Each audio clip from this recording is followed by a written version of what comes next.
Hey, what's going on out there? YouTube family, this is Samuel here representing Team JVS. I'm here to give you guys a Season 1 review of The Mandalorian. So, when it first started, I did watch it, and I watched the first 3 episodes, then I got just swept up with time, and I was like, man, I got so many episodes I gotta catch up on.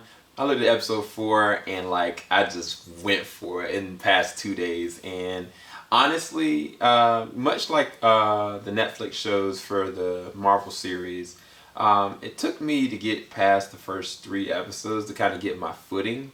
And by the fourth episode, I was kind of just like, I'm hook, line, and sinker. Because it took like a situation like in the fourth episode where it was like, disconnected from everything that was kind of going on. It's like, the Mandalorian's with the child and he's out, and like now he has the opportunity of doing something different. Like it was just, I started actually finding more intriguing, interesting things about this character. I mean, from the way that they even introduced the Mandalorian, who later on we find out his actual name. I'm not going to spoil it in this one. They'll go into that more later. You find out in the last 2 episodes his actual name, as well as like what really is wrong with him, why he has the stigma about droids, why he is the way he is and who he is by the end of the last 2 episodes. But this has got a really good cast to it, in my personal opinion. But from the very opening with the Mandalorian, and just kind of like how he's just like unrelenting, and just like he takes no prisoners. Like he basically is like, you can do this the easy way or the hard way. Your choice is yours. And the guy, like, he double crossed him, and he found out the hard way what that actually looks like doing it the hard way. And it's just fascinating to watch Pedro Pascal just hone this character in such a very interesting way. Because he really does command the character. He does a really good job bringing out a lot of emotion through his verbiage, his mannerisms.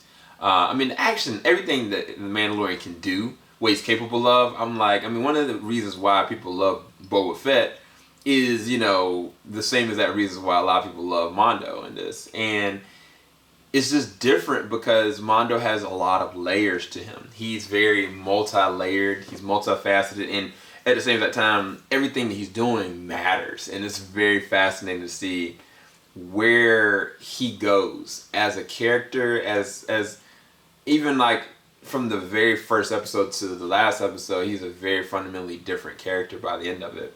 But in terms of actors in this one, got Pedro Pascal plays Mandalorian. Got your boy Carl Weathers, Apollo himself up in this. Got Gina Guerrero. Got Giancarlo Esposito in this. I don't want to even spoil, because he's only in 2 episodes, right? And in those 2 episodes, he killed it.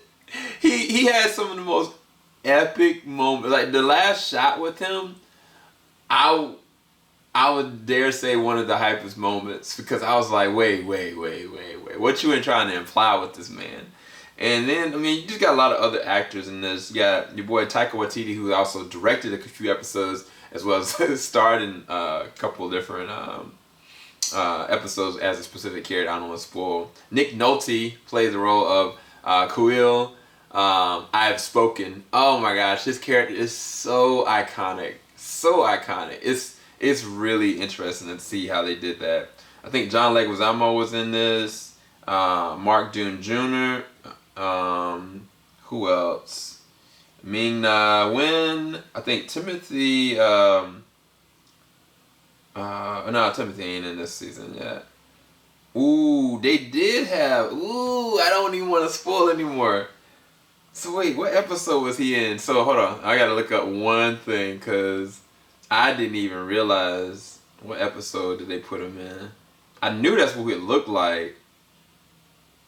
Oh, snap. Okay, I'm gonna shut up. I wish I hadn't even spoiled. I got spoiled, because season 2 is out now. I just got spoiled something really big I can't even talk about. Anyway, in terms of the production value for this is movie quality. Like the scope, the shots. Matter of fact, some of the Star Wars stuff in this one is one of the things I think I'll say What was that one? What was my favorite one, honestly?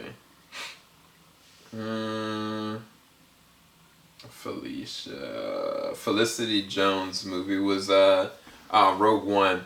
Rogue One, aesthetically and the look of it was just gorgeous. Even The Last Jedi, gorgeous. This show, gorgeous. Like, if you took Rogue One in terms of production value and put it on screen, that's what Jon Favreau was able to do with this one. It looks phenomenal. They did so many different things, not just the VFX, not just the practical effects, not just the scope or the locations, which are all great, but the makeup work, the puppeteering, like the actual world and the immersive feeling that this is, you know, the Star Wars universe. Like, it really feels like it. It doesn't just like have a name to it. Like, no, this really feels like this is just a continuation of something else. The other thing I'll say, in terms of the way this was written, I would dare say it took me to the very end for me to even recollect what time frame this was. I mean, I kind of alluded to certain things when you start talking about like the Empire and stuff like that.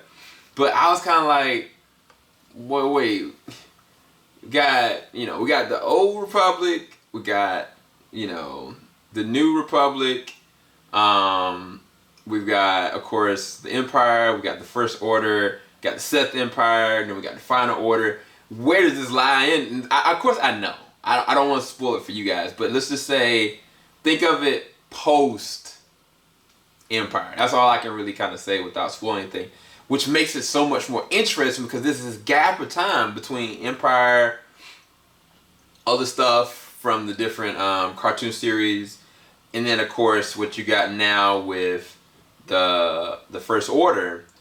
That is a whole lot that you can do with this, and the way that they make this their own is when they have this one specific character. This is just this trump card that's the most cute, innocent little kid in Baby Yoda, right? Or we would call him Baby Yoda. We don't really know what his actual name is, but he's an enigma in and of himself. We have we just know that he's special. Everybody wants him, and they're gonna do everything they can to try to get him. And it's up to Mondo to try to figure out what to do with this kid. Ultimately, whether to kill him, whether to turn him in, he has to figure it out. And that's where the journey really kind of goes. And I mean, honestly, they do some amazing things with Baby Yoda. It's not just, I mean, he only does like coos. Like, he doesn't even really speak.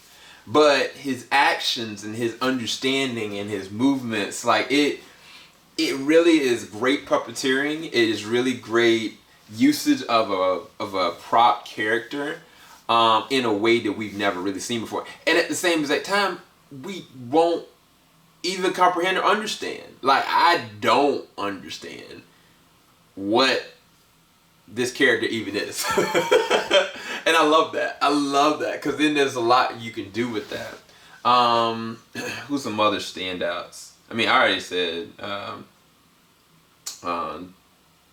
Giancarlo Esposito is amazing, but Carl Weathers in this one, I mean, I think that the first few episodes, I didn't really like his character, but they found ways of using his character towards the back half of the season, I think.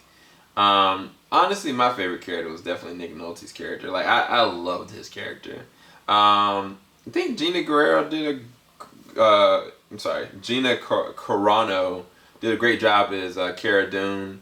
The only thing I would say about her, there's a lot of controversy going around with her, so it's gonna be kind of hard,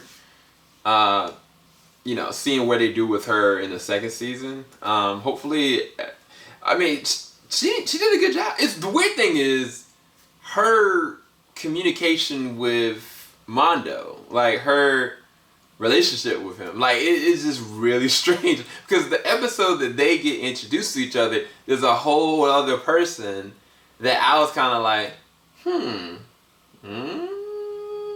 what's going on here? Because yeah, it gets really interesting. But the other biggest thing is that there's a creed.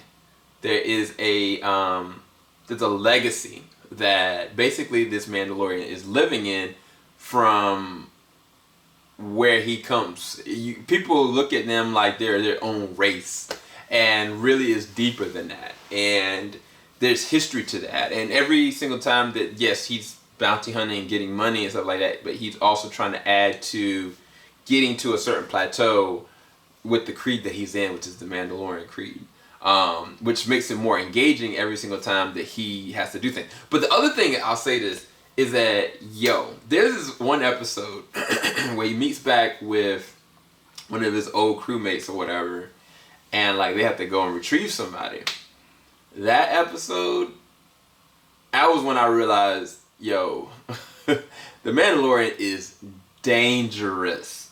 For real, like if he really wanted to just go on a killing spree, like he's a dangerous man. Straight up, I would not want to get in no quarrels with that man at all. And I love that. I really love that, because that means that he has faults, yes, but he has this code and a need of preservation of life, which means he's empathetic, which means he cares, which means he's capable of love, which means he's deeper than just a hired assassin or a hired gun. Like it's like think back to the old westerns. Like the outline of this, what Jon Favreau's ever do, like it's modeled after those old westerns. Person goes into town, he's looking for a bounty. Somebody goes and like, I need help with this. Can you go and get this, retrieve this person? He's like, okay. And then he changes his mind, can't do it, and that's what you get. And this is so many different stories that are just like this. But I think that this one is very special because they have two very likable entities in Baby Yoda and the Mandalorian. Like they are equally as engaging, interesting, and you care. And if you can make people care, and you give some good surrounding circumstances and surrounding Easter eggs and surrounding like, not filler, but like meat, you got a show. And that's the Mandalorian in Space Season 1. So for me, I give this a 9 out of 10, 9.5. It was great. I can't wait to see what's going to happen next. Season 2 has dropped, and I will be doing reviews for each episode each week. So yeah, especially because I can't do The Walking Dead. So yeah, hopefully y'all enjoyed this. Make sure you like, subscribe, hit that bell button. Keep it locked. JVS, we ain't gonna stop. You guys have a blessed one. Peace, guys.